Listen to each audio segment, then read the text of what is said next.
চাটা কিন্তু ফাইন করে করে খাওয়াতে হবে। চা আমার হাতের চা যে খায় সে প্রশংসা করে। দূর চাটা বিশাল। কফি টফি দিয়েছিস? হ্যাঁ কফি, তা আবার দেখ দুবাইয়ের কফি, জীবনে মনে হয় খাসনি।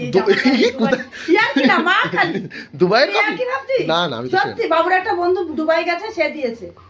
দুবাইয়ের কফি আজকে? দুবাইতে থাকে ও। তাহলে আজকে দুবাইয়ের কফি খেয়ে দেখি কেমন টেস্ট। ও দুবাইতে কাজ করে, সব তো ওখান থেকে নিয়ে এসে দিয়েছে। ঠিক আছে, দেখা যাক, তুই ভালো করে। একটু নিশ্চয়ই অন্যরকমই হবে। ঠিক আছে, এই যে ঢাল।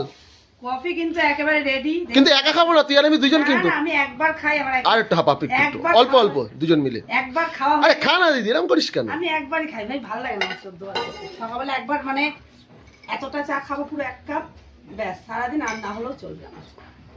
এই যে দুবাইয়ের কফি নাকি? দুবাইয়ের কফি খেয়ে দেখা যাক কেমন হয়।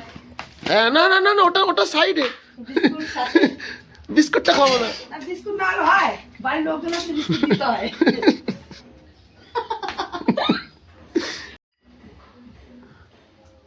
কেমন? দুবাই দুবাই বলছে, দুবাই দুবাই দুবাই দুবাই চায় বলছে, দুবাই দুবাই দুবাই দুবাই।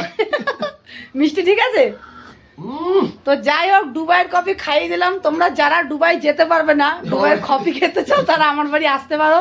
আমি এরকম দুবাইয়ের কফির স্বাদ তোমাদের পাইয়ে দেবো।